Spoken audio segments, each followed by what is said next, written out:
Hello, everyone. Welcome to today's digital event. I'm Samantha Anderson, and I will be your host today. Today we will be talking about Twinmotion 2025.1 and all of the updates. So my goal today is that not only will you learn what the updates are, but actually how to use them and apply them to your Twinmotion projects. So I am here today with the ArchVision team. So we have Corey, who is the CEO, as well as Kelsey, who's the Sales Operations Manager. They are helping out on the back end today. They will be there via chat if you need them for anything.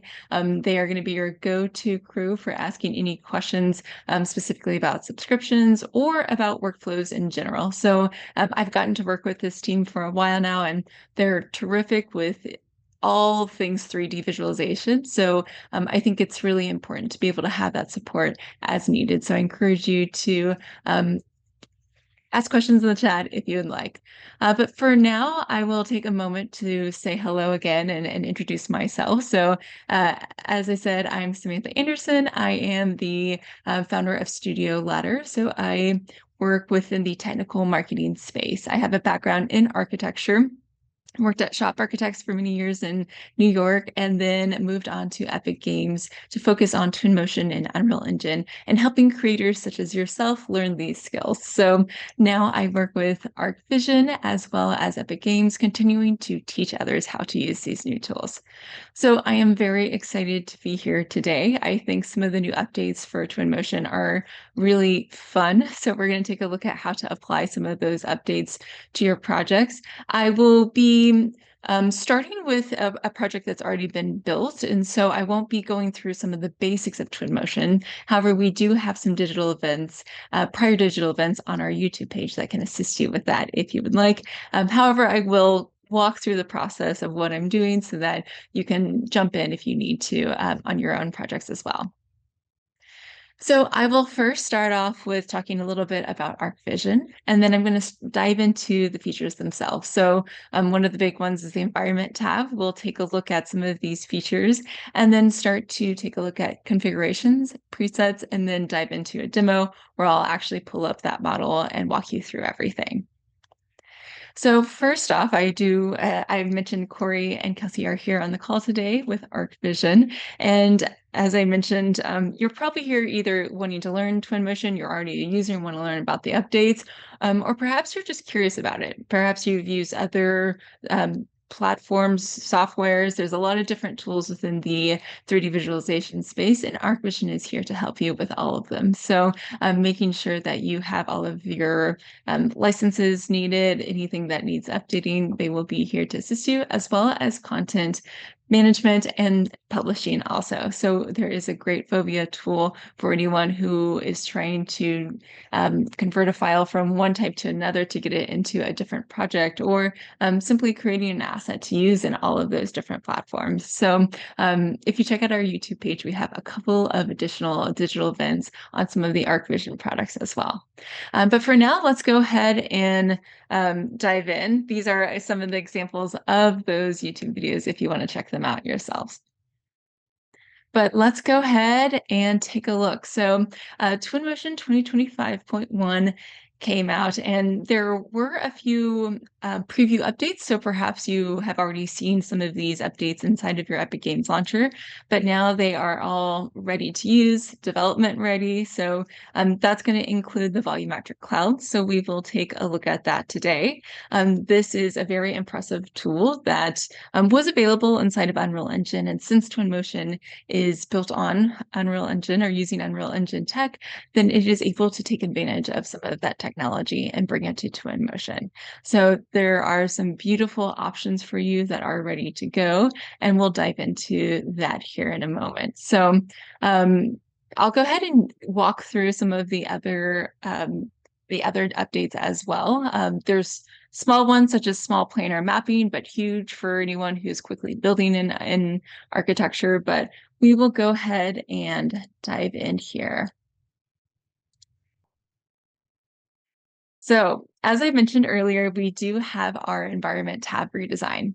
So The UI has changed from Twinmotion from time to time here, and it's getting a little bit closer and matching some of the Unreal Engine UI as well for anyone who wants to go in between those two programs. But it is also really focused on how do you keep the UI as simple as possible while also adding in new features. So the things that we'll take a look at today are how there are different environment settings that you can apply to your Twinmotion model. So the UI has been redeveloped for that. So one of them will be the HDRI, the other one will be the dynamic sky, and that is where the volumetric clouds are. So we'll dive into what exactly that looks like and how that can be of advantage to you as a designer inside of Twinmotion. One of those I mentioned is the dynamic sky. So the volumetric clouds is within that dynamic sky. We'll take a look at this. There are a lot of different settings that you can add to those clouds, and you can even apply some of those settings to your media. So if you wanted to showcase a storm coming into the scene on a video, you could do that. Not sure if you would want that if you're an architect, but even just being able to have control over those clouds are going to be really powerful for you as an artist. We'll talk about some of the additional things that are added into that dynamic sky and environmental updates. So there are some additional control elements that you have now with your temperature as well as fog. So we'll dive into that. And then this one is a great one for architectural designers. So we have the configuration. So if you are an architect who is working through a lot of different style options, different material options, there is a new way of using these or setting up these configurations that are going to make it a little bit easier, as well as give you control over some of the UI elements. So there was a phasing tool that you may have been familiar with inside of Twinmotion, where you could kind of set this up and create a story from it. And there were a few different options you could do for applying different, I guess, sets of parameters. But now this has been streamlined for you and has been made much easier. So we will dive into this as well. Now, along with some of the environment updates and some of the cloud updates comes presets. So this is going to allow you to save some of your presets so that you can use them on other projects. This can be very helpful even if you're just creating a lot of different images, like say you have a fall scene, a winter scene, and you've really captured the ambiance parameters that you want and want to use it for another project. This will allow you to do that. So we'll take a look at what comes automatically as a preset inside of Twinmotion, as well as how to add your own. And I've included a few extra updates here. If we have time to dive into them, I'll just kind of take the hour and really see what we can get into. But one of them is the modeling tools. So if you are an Unreal Engine user, you may have noticed that the modeling tools that are now available in Unreal are quite robust. And it's nice because you don't have to take it back to your CAD program or BIM to update any models if you need to. You can do that inside of Unreal Engine. So this technology is starting to come into Twinmotion. So with the modeling tools, there is a new panel for this. And essentially right now, you do have the ability to flip normals, which is very helpful. I use this all the time. So this is one of those situations in which, I would either have to apply a two-sided material or take it back to the original program and bring it back in case a normal was forgot to be corrected. So we can explore that if we have some time. And I have a few other things in here. We have a new projector light, which can be very helpful if you are rendering out a conference room or a larger event space that you want to get more of that projector light enhancement from your lights. We also have confetti particles. So these are a very fun addition to Twinmotion that comes with presets as well. There are also some VR enhancements, some measure tool enhancements, and then just all in all, a lot of the advancements from the teams that are putting work into Unreal Engine that is getting passed down to Twinmotion. So some of the support that comes with 5.5 is in Twinmotion 25.1. 2025.1. So let's go ahead and dive in. So I'm just going to walk through this model. I will take a look at the chat every once in a while to see if there's any questions, but feel free to post anything in there. If I don't get into it as I'm going. I will do my best to get that at the end. But for now, let's see how all of these are actually used. So I do have a project here. I've kind of simplified it just for this use case because I want to be able to make it beautiful with you all and see how I approach Twinmotion projects. So this is a project that is coming from a Revit model, and I will go ahead and apply some of the environment changes, environment tab updates to this project so we can see how much we can bring this to life. So if you are brand new to Twinmotion, I will take a moment just to say, here's the Twinmotion UI. We've got our project here in the middle. I have the media tab pulled up here with just a very base image, but I'm going to go ahead and hide that. So if you wanted more real estate on your screen for the visual itself, you can always click on the tabs at the bottoms to hide anything. And I could even do that here if I wanted to on the library as well. So anything that is blue, you can hit so that you get more space for your user experience of working with your model. So on the right-hand side, we have our scene graph, and then we have our ambiance panel here. So this is our environment tab. So when you have the environment tab selected, you may notice a few new things that have popped up. So one of this is going to be the environment preset. So here you'll see that there is a custom text, but when you select this, you actually have some presets that are already enabled.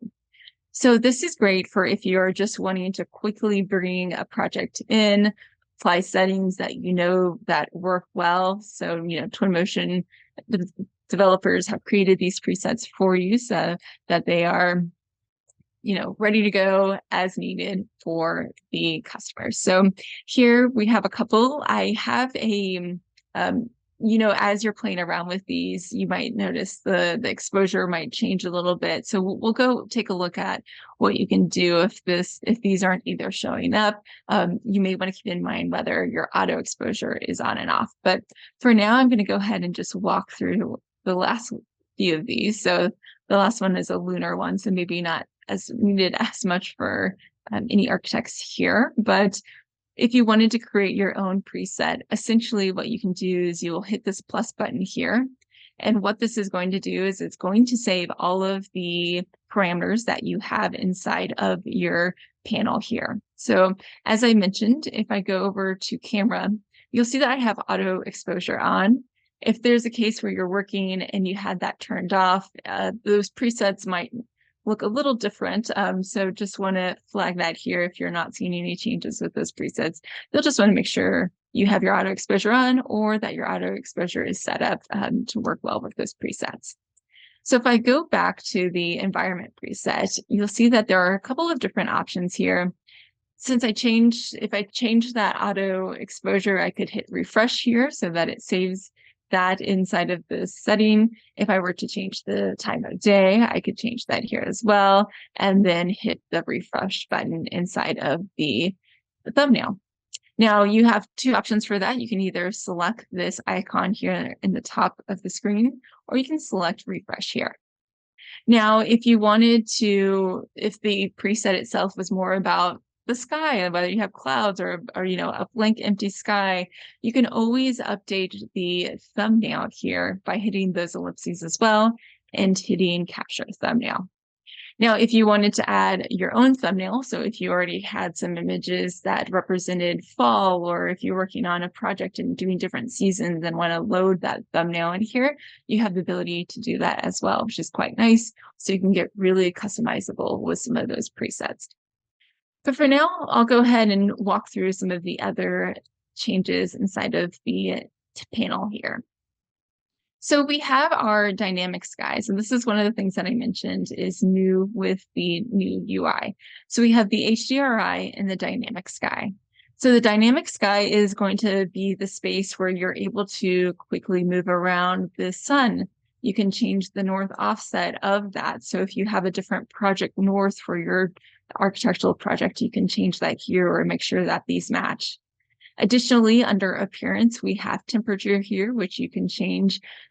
So that's going to change the tone of the color and of the project. So you have the ability to use temperature if you want to actually set a temperature, or use a color there as well. Additionally, we can make changes to the sun. So I'll go ahead, let me see if I can easily find the sun here. So we can increase the size of this. We can change the reflection of this. This can be very helpful, especially for architects who are working with a facade. I know with glazing, sometimes you either don't want to see that sun or you do want to see it. So this can be very helpful for that use case. We've always had this location here, so you can always type in where this is located if you want to get more precise with your settings. And then additionally, this is a new component, is the turbidity and atmosphere density. So these are going to be impacting the amount of particles that are in the space, which is going to give it, I'll go ahead and increase these a little bit, a kind of hazy effect. So if you are for instance, in LA or something, and want to have a little bit more of a hazy look to the sky, then you're able to get that there with the turbidity. So sorry, I jumped around here. Let me get back to looking at the sky here. So I'll go back to the sun here, and then we'll take a look at the ambiance and kind of increase those once again, just to kind of like take a look at what that looks like. I'll get something in the background too to kind of see. So this is pretty nice. This is great for, in architecture, there's a lot of talk about the kind of environment and, add some environment to it. And it's kind of that fog that exists that kind of makes things seem far away, as well as light and airy. So this is something that you now have control over if you want it. There's additional elements here, such as moon intensity and star intensity if you're doing a nighttime scene. So I'll turn these down a little bit here, and I will just go look at the building once again, and we'll go ahead and start to add in some of the other elements here that you have access to. So if I am taking a look at this as a elevation here, I want to take a look at what the clouds would look like in this space. You have a few options. So you have 2D and volumetric. So with the 2D, this is going to be a great option if you have a very large project. You just want to bring clouds in. The quality of the clouds don't matter that much. You just want a very performant, large project. This is going to be great. This is what has always been in Twinmotion. So if you played around with the weather tab, you would have, or the weather setting, you would have these options here. What's nice about this is I can control the clouds separate from the season.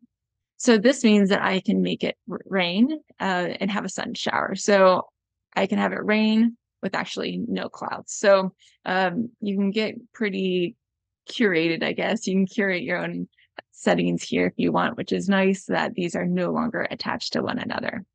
Now you still, of course, always have your sun, your snow here as well. So you can apply snow, and then the same season changing effects down here as well. So I'll go ahead and make it a sunny, clear day again. But do want to note that you have a few options that continue to allow you to have more control over the precipitation. So you've got a lot of options here, and then you also have your wind and fog options at the bottom. Now, this is something that I will note for architects. This is a great way to have an interactive feel to your projects. If you are going for a more performance experience, so if your Twinmotion project is really, really slow or getting to be really big, you can actually, I would say, to remove these so that they are a little clearer, a little smoother running for you. So with that, I will go ahead and then go up to the very top again to talk about the two different settings here. So in order to do that, I'm just going to jump in to full screen here so we can see all of the settings. And I'm going to go over and hit this HDRI button. Now this HDRI button is going to automatically put in a HDRI here. And one thing, if you are having trouble seeing anything, you'll want to just make sure that you have that auto exposure on. You'll then now see that we now can see the HDRI in the sky. So I'm now going to show you some of the settings that are new in Twinmotion that allow you to have more control with this HDRI. So to talk about that, if you wanted to change the HDRI, you can always go over to the library. There is a library tab that has HDRI skies here. You can click on the different icons to get the type of sky you want, and then you'll just download the HDRI, and then you can drag and drop it in. If you're not seeing these download buttons, you'll just want to make sure that you're actually signed in with your Epic Games account, which can be done by going to File and then signing in here. So for now, I'll go ahead and work with the noon clear example that they already provide. And I'm just going to rotate the sky here. So you'll notice that the shadows on the facade are changing when I change that rotation of the sky. And this is most likely what you want. I know if you've ever worked in 3ds Max in the past, you kind of had to link the 3D, the sun with the HDRI. So these two are already linked. However, there may be a use case in which you need to break reality a little bit. So there are some additional things you can do inside of Twinmotion that allow you to do this. So I can control how much HDRI affects the lighting overall, which is nice. And then additionally, I can choose whether I want that to be matching my HDRI. So if I uncheck this, I can then rotate my sun. So this could be helpful for architects if you want to have a certain cloud formation in the background, but want to have your shadows doing something a little bit different. Now, I wouldn't recommend changing too much if you are going for a realistic feel and also realistic understanding of what the light is actually going to look like on your building. But the option for you is available if you would like to do that. Now, within here, you also have the same settings for the seasons as well. So you can make it rain on a sunny day. You can get kind of creative with this, but just want to let you know that these are all available. I won't dive into all of them since we've gone over some of them, but I will mention one thing that is both in the dynamic sky and the HDRI, and that is this horizon. So the horizon will allow you to bring in cityscape or some backgrounds that Twinmotion has already. If you want something in that foreground that just to have as a placeholder, or if you're in an early design phase and just want something in that horizon. Here I already have some mountains that are a part of the Twinmotion Iceland templates. So I use that here, but you could also use a JPEG that would be much more performant for your model. Okay, so now that we've taken a look at the HDRI, I'm actually going to go back to the dynamic sky, and we're going to take a look at some of the other cloud formations options that you have. So you have the HDRI. So if you wanted some wispy clouds and some light shadows and lighting, a very soft fill, that's when I like to use the HDRIs. If you are going for something very performant, so something that's going to run really smoothly in motion, you need to get something out very quick, or you're doing an animation where the clouds don't matter as much, then that is where I would use either HDRI or the dynamic sky with the 2D clouds.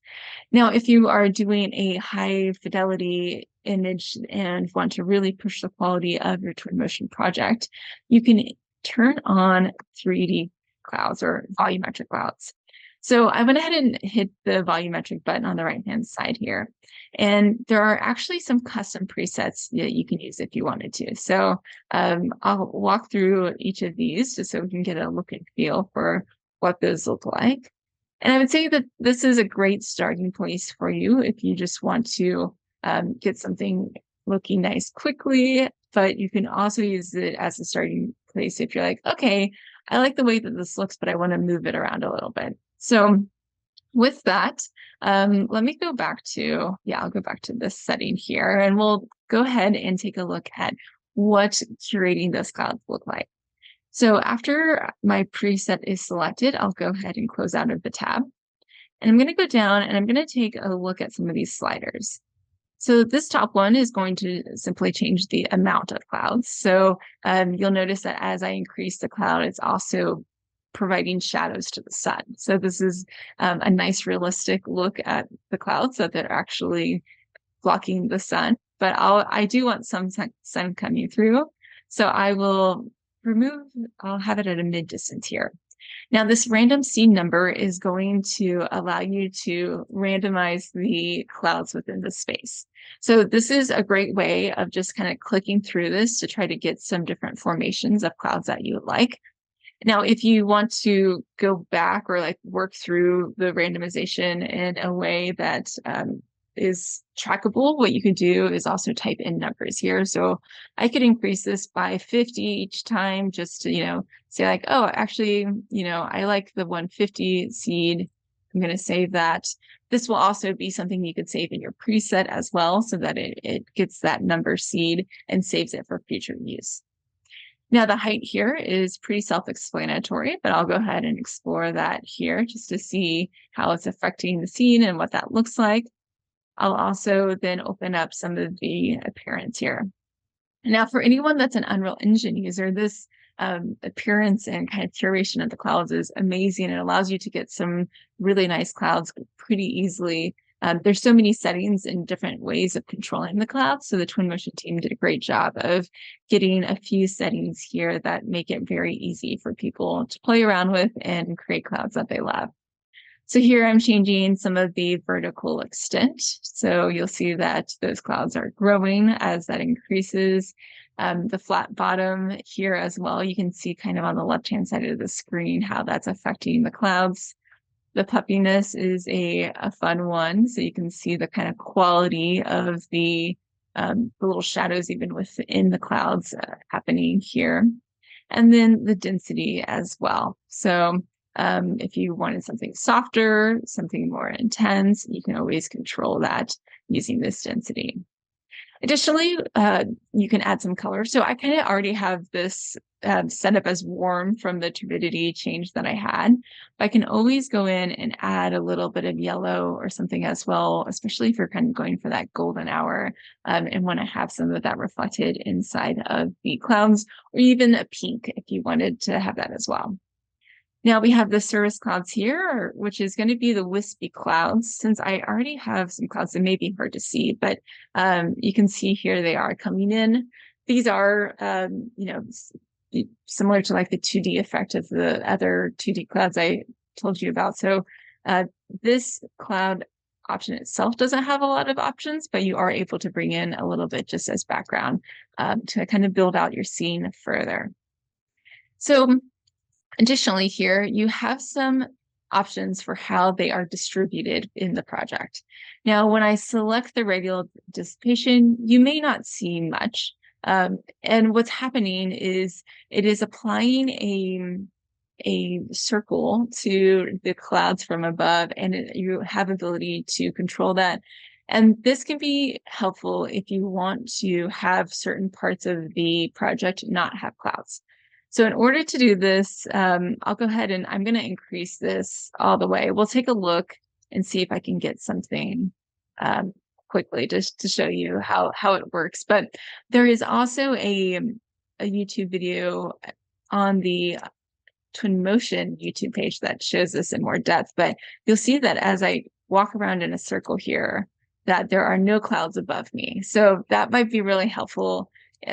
Perhaps even in this use case where you want the sun coming into the project, but you want to have the clouds be very full and dense beyond. So if I select invert radius, you'll see how that's happening here. So now I have the circle that's right above me, but not far away. So this allows you to just customize how the clouds are showing up in your project. I honestly don't use this too much, but I think that if you are really wanting to control where the clouds live, then that can be great for you. The directional dissipation does the same thing, except for it does it along a line. So this is one you'll see that we're kind of getting a line here instead of a circle where the things beyond are less dense than the ones right above. So this is something that I encourage you to play around with if you need that. But this looks like a very dark, stormy scene here. So I'm going to go back to my original settings here. Okay, so now that we have played around with some of these, I do want to mention that you can have it also affected by wind. So this is another way. You may not see it if you're very far away or if the clouds are very far away, but this is a great way of adding a little bit of interactivity to your project as well. I usually turn this off if if I have a large project that I want to be performant, but you do have the option there. So that was a lot. This is a fun element of Twinmotion. There's a lot more options here of ways that you can include it with your season, with your snow, different elements, but I'm actually going to keep it at that and encourage you to play around with the clouds yourself if you want to explore it. You can I think you can learn it within a few minutes. It's just a very fun aspect and thing to play around with. Or if you have some projects that you already have in Twinmotion and want to explore, I encourage you to put it in 2025.1. It's now developer ready, and you can start to improve your clouds for any projects you have. So now with that, we'll go ahead and take a look at some of the other settings. So one of the other settings that I wanted to go over today was the configuration. So in order to do that, we'll be working in this media dock. So you may notice if you are an avid Twinmotion user that there is a new icon here on the media dock. So this is going to be that configuration icon. So when you select it for the first time, you'll have a configuration pop up here. You'll see that I have already developed one here. So we're going to be doing this together. So we're going to start with one with wood, with one with steel, and then we'll do another material at the very end. So to start a new configuration, what you'll first want to do is you're going to select these ellipses, and you're going to want to pick the type of configuration that you want to do. So this can be properties that are going to be applied in the scene graph and details on the right-hand side. You also have the ability to do materials switching. So that's the one that we will explore today. You can do visibility as well. So if you are working with facade changes, so where you have the facades on different layers and want to turn those off and on, that's the configuration in which you would use that for. And then the ambience one as well. So that is if you perhaps you are a designer and want to showcase the look and feel for the project, but you have like 4 different types of ambiance or environments that you want to showcase to the stakeholder, then you could do the ambiance one and then switch through those different environments. But for now, I'm going to use the material switch. So I'll go ahead, select material switch, and then hit the plus button. So now a configuration has already been started for me. So it says here state 1. So eventually we'll rename this, but this is allowing you to be the first option. And as we go through, we'll add more options in, and then we'll be able to trigger or filter through those. So you may notice that on the right-hand side, there is some new icons or UI here that you may not have seen before. And what's fun about this is it allows us to really customize the UI that is popping up. So you'll see that there is a trigger here. So as we add in more variants to the project, we'll be able to change this so that it matches and reflects the configuration that we're setting up. So first, let's just start off. We have the state 1. I'm actually going to rename this. So I'll rename this by hitting the ellipses at the top, selecting rename, and then typing in wood. So in order for it to get an image for this wood, I'm going to hit the refresh button here. Oh, I thought that should work. Let's see what's going on. My bad. To get the image, this is new for me too. So I've explored it, learned it, but I haven't used it on projects, so I'm not an expert yet. But if I hit any other snaps, I'll let you know. But we have our capture thumbnail here. So here we can capture the thumbnail so that we can see that it's the wood setting here. And then what the refresh button here is doing is it's actually saving the material to the geometry here. So as we add in new materials, we'll be having different states, and the states will have those different materials. And what saves that state is that refresh button. So in order to change that and make a new state, I'm going to pull up the library by selecting the bottom left-hand library on the bottom left-hand side, going to library. I'll go over to materials, metal, and I will add in some steel here. So I'll do the Corten steel. That's a little intense with the color. So I'm going to go into the properties on the right-hand side. I'm just going to lower that a little bit, maybe increase grunge there. Yeah, so that works a little bit better for me. So as you make the change to the state that you want to create, once you have it done, you can hit this button here.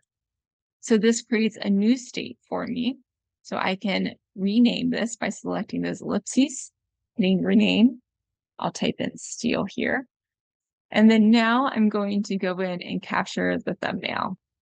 So these are kind of far away, so they may be hard to see. So what you could also do is you could also zoom in here if you wanted to, and just take a look at the wood if I wanted to get really close up here. One tip for as you're working, you'll notice that as I zoomed in here, it went inside the room. You can hit 1 through 6 on the keyboard, and it's going to change the speed of the camera. So now as I zoom, I hit 1 on my keyboard. As I zoom in, it's going very slow. So to get an understanding of what those numbers look like, you can always come over here to the speed, and you have those options here. So right now I'm at inspect speed. So this way I can update my thumbnail by selecting that capture thumbnail. And then when I come over to the steel, I can do the same here. So now these are a little better representations of the two options. And one thing that you'll notice that I'm changing them by selecting these options down at the bottom. I'm going to hit 4 on my computer so I can zoom out a little quicker now. And you'll see that there's this white button here in the middle. So this is that trigger button that I was referring to earlier that you have the ability to change. But here, as I click it, you will notice that it is changing inside of the scene. Now, if you are trying this on your own computer, you may also notice that it's making a noise as well. So there is a tactile element there as well, letting you know you're switching states. You could always turn that off if you wanted to by going to the edit preferences, and there's some options there for you for the audio portion of Twinmotion. So for now, let's go over to the right-hand side. You'll see that you have a couple of different triggers. You have the ability to have it be a 2D layer or 3D object if you wanted it inside of the scene. There is a great YouTube video on Twinmotion's YouTube page that kind of walks you through all of the different trigger options. But for now, I'm going to keep it a 2D layer, and I'm going to apply a material palette here so that it looks more like a material change and has a little bit more information with the icon. Now, with the icon itself, you can change the opacity. So if you wanted it to be just very light on the screen, as well as the size here. So there's a lot of different options. If you were wanting it to match the color of your firm branding, you could change the color here as well. Now, one thing is that it's automatically switching when I hit this button. But you can also do the list button as well, so that when I select it, it shows me the 2 different options.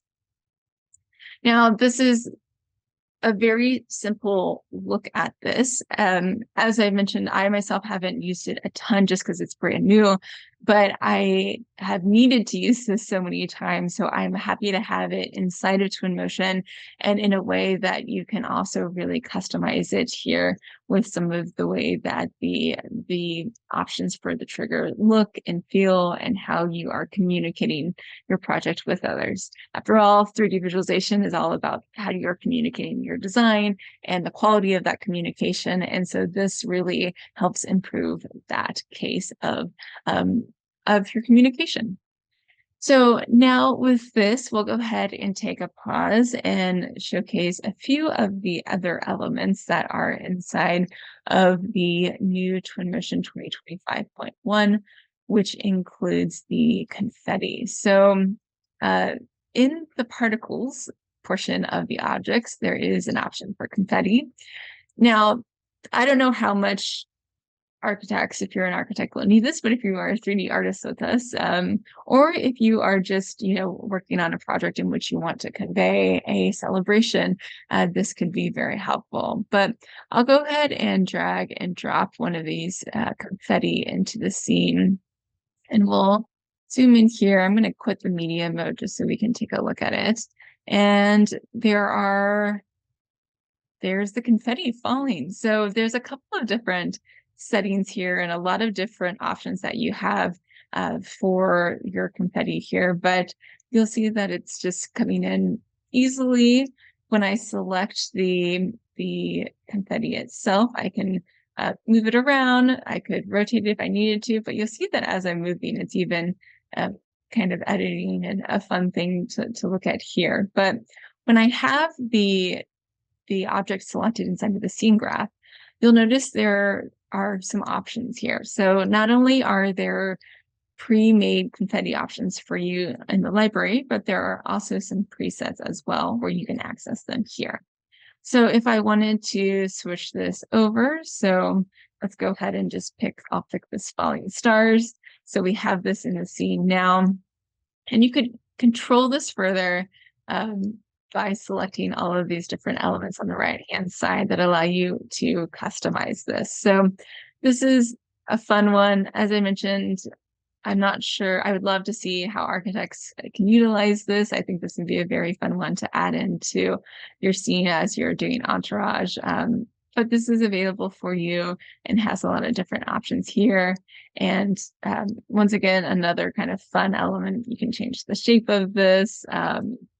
So many different options that you have here. So that is a fun one. I'll go ahead and pause and see if there are any questions. So feel free to write any questions. I know that we are getting at about 15 minutes to the hour. So just doing a little check here to make sure that I am getting anything. And if not, then I'll continue going. But I just wanted to see if there was anything to start with.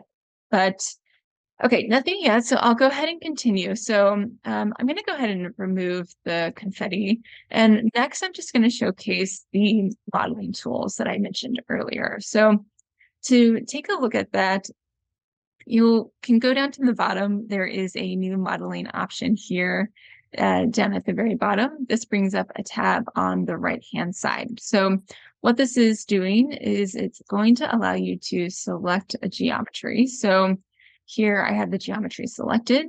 I can go over to faces and I can edit the faces. So if I needed to delete something, you do have the option to do that here. So sometimes as you're designing an architecture, you might have planes that coexist on the same planar level, which make Z fighting. So you have that, you have the kind of like grayish flickering on your 3D projects.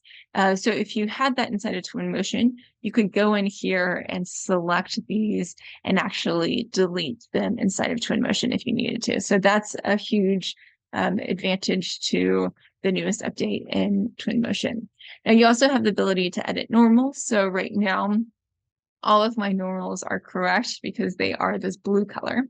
But if they were flipped, you'll see that I'm flipping them here with the flip mode. So if you had one that was incorrect or the wrong direction, it would show up as red. So you can always select this to allow you to switch that up if you wanted to. If it was just one element or one face here, you could also just individually select that. But oh, now I messed up the cadence. Okay, there we go. So now I just have these back at the original thing. And then once you click out of the face, it will save that and be ready to go. So you also have the ability to mirror an object. So let me pick an object in which we might want to mirror it. Maybe this, I don't know how effective this will be, but we'll take a look. So if we have say we have a bike rack here and we wanted to mirror it for some reason, but you have the ability to mirror the option here. So if I wanted to build this out or almost do like an array with it, you can have multiple mirror options here for your object. So you also have some options for how the objects merge. So with that, that's a very kind of simple look at some of the modeling that is now in Twinmotion. Um, I'll be curious to see what new modeling elements come in, but this is a really great one for starting, for having a few things that you can edit inside of Twinmotion without having to go back to your main file of choice for modeling. So with that, we have about 15 minutes left. I'm going to check one more time to see if there are any questions. So no questions just yet. I will showcase a few other things that are new inside of Twinmotion. This is going to be another one that I haven't used before, but under tools, there is a measure tool. So there's always been one measure tool. There is now a new measure tool that is working differently for snapping purposes. So let's take a look at what this looks like. This one we'll be exploring together since I haven't explored this yet on my own. So here, if I were to drag and drop this material in, you'll see that it is giving me the distance here. As I drag and drop this one in, it is allowing me to snap and pick the location. So this can be, the first one is automatically detecting that. The second one is allowing you to pick and choose which elements that you're measuring. So just a tool with a little bit of greater control. As you're working, one fun thing is this, you always have the ability to heart one. So if you are like, I like to use one versus the other, but don't remember which one, you can always heart it here and toggle that, or it's already toggled for you for which one you know and love to come up first. So within that, there are some additional elements that are new to Twinmotion. I didn't call out all of them as they are, some of them are not I guess, specifically helpful for architects. But if you're a 3D designer in general or 3D artist in general, I encourage you to take a look at the release notes. So this is where you can really dive in to see if there's any limitations or some of the nitty gritty updates to Twinmotion. So if you're an avid user, I also encourage you to read through this. I typically always read through these because it's there might be even some little tips and tricks within here with just some of the small updates that are made, or even how the environment is working. So for instance, like the virtual shadow maps and different elements that came with Lumen with the last update are available to you as well. So that one I actually will take a moment to talk about just since we have some time here. But for anyone that is a Twinmotion user and has kind of worked through the different options of rendering, whether you're using the path tracer, which is giving you more accurate reflections and refractions versus raster render. So now you can see that the difference between these two is not too different. You can see the obvious changes with the reflections. But one thing that has come out in the past few years with Twinmotion is the ability to render with Lumen. So this is one of those technologies that comes or is available because of the Unreal Engine advancements. So originally, if you were working in Twinmotion a year or two ago, you either had the option of doing standard or path tracer. So with the addition of the Lumen option, you will see how that changes.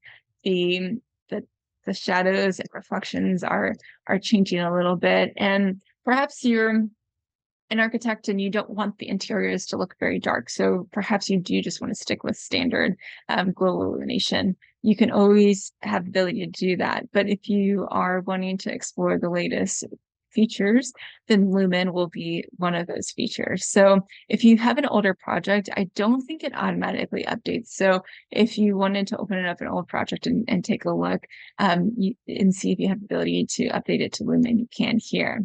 Now here you have a couple of different options. These are going to control the performance of it. So whether you're including the scene detail far away or close, this is what that's controlling. So you'll see here as I control this, it's changing how much reflection we're seeing beyond. So typically I would not max all of these out, especially if you are wanting to have a high quality project that is still performant. Find a good distance that works for you, keep it there. This lighting update speed is going to be helpful for if you're doing any animations or moving throughout the scene, how quickly that's updating. Once again, these are all going to impact your performance and how quick your project is moving or rotating around. So these are some things that you just want to be cautious with, that you may not need to bump them up all the way. Additionally, we have different options for how the reflections within the project are being seen. So one thing that you can do is you can always take a look at your stats. So here I'm at 29 frames per second. So you can always make sure that you're keeping an eye out on that. So as I change these, you're seeing a little hit, not too much, but this is something that you might want to keep up, so you can always view it as you are editing your project. And then additionally, you also have the ability to improve some of those shadows. So you can see it a little bit in the landscape far away, but even as I'm further out, sometimes you can start to see the shadows start to decrease here, and you can turn it to accurate. So that can be helpful for any architects who are working with larger projects and you want to make sure that you're getting facade shadows correct and sharp. Then you may want that accurate setting turned on.